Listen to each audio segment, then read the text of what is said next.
Hello everyone, welcome back. My name is David Webb, and today we're going to get into the second part of the Getting to Know Me series. In my previous video, I just went through a list of things that I thought you might want to know about me. In that video, I asked you to drop some questions down in the comments in case there was anything that you wanted to know that I did not cover, and boy did you guys deliver. I'm still going to be monitoring these comments in case you guys have any more questions, and in the future I'll do another video where I answer more questions. As of the time I'm recording this video, it's only been a few days since I published the last one, so I'm still going to give you more time to drop more questions down in the comments, so you're not too late. Go to that video, drop a question in the comments, leave a question in these comments, wherever, and I'll make sure to get to your question in the next Q&A. And again, I still want to get to know you better, so be sure to hit the Discord link down in the description below to join our online community. But without further ado, let's just jump right into the questions. First question comes from Elizabeth, who asks, do you think that your college years contributed to your writing, or do you think it would have been better to move on? As you can see, there was more to this comment, and I'm going to be making a video later on that will address the idea of college and specifically creative writing degrees in a later video, so be sure to stick around for that. But as for your question, Elizabeth, I think that the answer would have to be a wholehearted no. Without getting too much into it, I can safely say that the first year of college was really the only thing that's made a major difference in my life. The 3 years after that just added to student loan debt and years of wasted time. As far as my writing goes, no. The only thing that college really did as far as writing went was take time away from me. Even choosing a separate major such as English or creative writing would have really done nothing for me. Because, as I'll get into in a later video, I don't believe that creative writing degrees or English degrees are the best thing for a writer. Next question comes from Carolini, who asks, I'm curious as to what your personality type is. Well, this topic is a personal passion of mine, and not in a good way. What I'm going to say next is going to offend some of you, make some of you angry with me. I'll probably lose subscribers over this, but it doesn't make it any less true. I've really despised personality tests for years. That's coming from someone who was obsessed with it about a decade ago. But since then, I've just learned way too much about how the human mind actually works and how we change over time. I struggled for years about how to best put this into words until I read a book called Personality Isn't Permanent by Benjamin Hardy. It is by far one of my favorite books of all time, and it beautifully encapsulates why personality tests are actually really bad for you.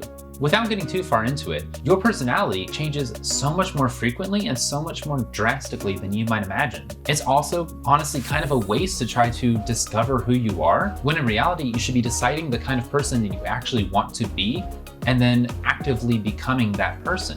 Personality tests are dangerous because when a person accepts the label, their mind will do anything to prove that label true. It will keep them from changing. It literally rewires your mind and turns it from the malleable organ that it is designed to be and makes you set in your ways. It makes you psychologically inflexible, resistant to change, good change, and keeps you from growing as a person. Again, without getting too far into it, the author actually says that a lot of psychiatrists will assign a personality type to a patient, but they under no circumstance tell that personality type to the patient, because as soon as the patient hears it, their mind becomes fixed on it. And whether they realize it or not, their mind will do anything it can to prove that label true, because that's what you believe you are. I understand that a lot of you are passionate about personality tests, especially Christians with the Enneagram. But I challenge you, read this book, educate yourself on how personality is formed and how it changes. I'm not trying to burst your bubble, I'm challenging you to expand your horizons and grow a little bit easier as a person. Next question is a two-parter that comes from Mariah, who asks what curriculum I used when I was homeschooling and what's my absolute favorite Disney movie. I don't think we had a set curriculum when I was homeschooling. We just got random books and textbooks. This was back in California and Oregon. I think the rules for homeschooling were different back then and it's different in different parts of the country. But I remember these like Anglo-Saxon books on math, and as far as I know, that was the only actual curriculum that we used. I don't remember. I've honestly blocked out most of my childhood. Anyway, absolute favorite Disney movie. You know, I'd have to say Star Wars, the Rise of Skywalker, the new one. I'm kidding. That movie's trash. Aladdin. I don't know what it was about it. Maybe the street urchin thief rising to basically royalty. That was kind of cool. Next question comes from Lee, who asks, how did I keep a plot going to plan out so many books from the same series? How do I plan on not getting bored with them and moving on to something else? I think the way you're asking it kind of makes me sound like you're thinking, I decided in advance that this was going to be a 9-book series, and then I just kept thinking of books to fill the 1 through 9 gap. When in reality, it was more, I wrote the first 3 books, I knew there was going to be a prequel, and then I knew the story of the prequel was going to be too much for 1 book, even 2 books, so it became 3 books. And then of course the necessity to tie up the plot lines of the prequel series and the main trilogy, and it really ended up nestling nicely into a final 3 books. As far as not getting bored with what you're writing and moving on to something else, that is a challenge, especially when you're writing a 9-book series. There's another 2 series that I want to work on right now, one of which I might actually work on because it's shorter books that's really like an episodic series. But I'd say the main thing that's keeping me on course to write these 9 books and finish them is the commitment that I've made. You know, I decided a year ago that this is what I was going to do, and now I'm just doing it. I'm also getting on Amazon and in my books and telling you on YouTube, I'm writing 9 books. You guys are now my accountability partners. I've made a commitment to you, and that makes it a little easier. It's easier to be 100% committed to something than it is to be 98% committed to something. So by deciding in advance that this is what I'm going to be doing, it's already a whole lot easier to just do it. Next question comes from Megan, who asks, how did I feel the first time someone bought my book? Someone I didn't know. It was really a rush. And of course, you can't really tell when someone buys your books whether you know them or not, but judging by the sheer number of people who bought The Light Thief when it first came out, it was more than the amount of people that I know. So it was pretty evident that people were buying it that I didn't know. And I gotta say, it felt pretty good. It was really a rush of emotions, especially when people were coming in and leaving a 5-star review on the book and they're not someone I've ever heard of before. That right there is a really good feeling. So I'd say it's a very fulfilling and rewarding feeling when someone buys your book and you don't know them. Next kind of question comes from Gavin, who simply challenges me to solve a Rubik's Cube.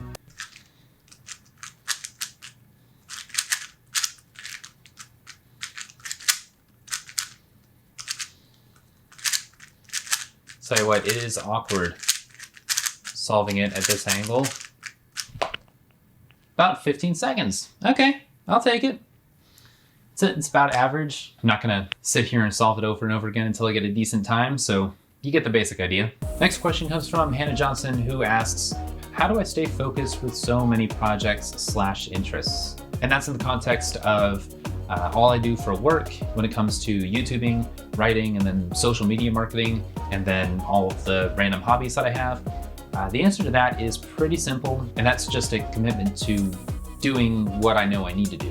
Scheduling my time, writing down what I know I need to do for the day, that's probably been one of the biggest game changers for me. It eliminates the need to make a decision in the moment when I want to do something else, to do rather what I know I need to do. There's a thing called decision fatigue, which is the idea that as you go along in the day, making decisions is harder and harder because you lack the willpower necessary to make those decisions. We as humans make thousands of decisions every day, whether conscious or subconscious, and by the time 5 o'clock rolls around and you've already made a bunch of decisions for the day, but this is the perfect time for you to get some writing done, it's going to be a whole lot harder to actually decide to do that writing over something else like snacking or watching Netflix. So deciding in advance, scheduling, writing down what you know you need to do is a great way to stay focused on what you know you actually need to do.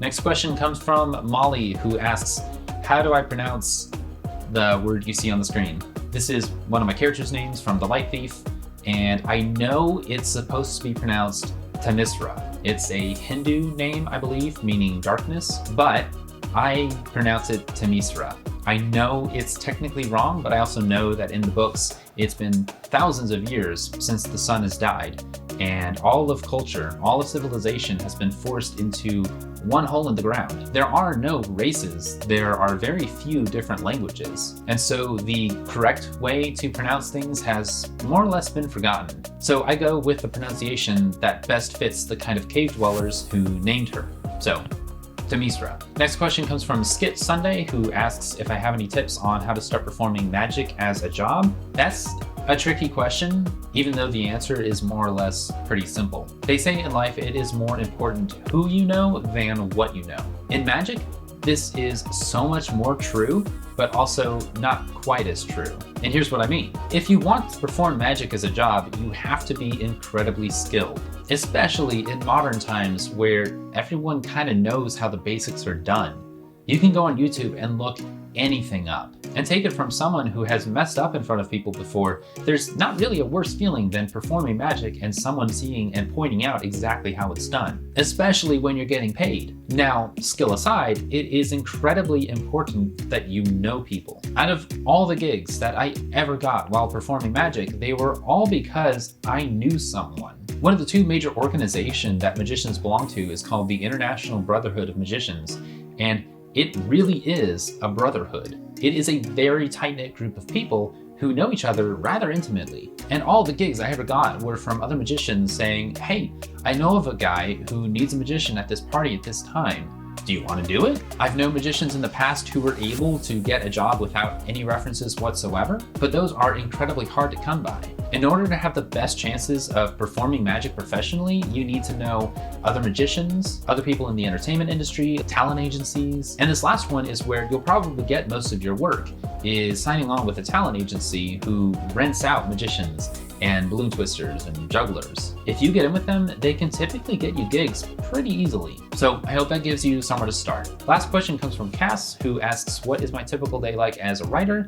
And do I do a lot of researching for my projects? Cass, that first question is going to be a video all on its own that I'll do sometime in the near future. But as far as the second question goes, which will also be another video in the future, when it comes to researching, yeah, I do a lot of researching. It's said that when you write a genre like science fiction or dystopian, which I write, you don't really need to do a lot of research because you can just make up the world. And that's partially true, maybe. You definitely do a little less research than when you write mystery, for example, but you still do a lot of research. For The Light Thief, for example, I've researched different energy sources like solar, fission, nuclear, all kinds, weather patterns, moles, the layers of the Earth's crust, how long it takes for someone to die when hanging upside down. By the way, you need to accept right now that when you're a writer, you're gonna be on an FBI watch list at some point.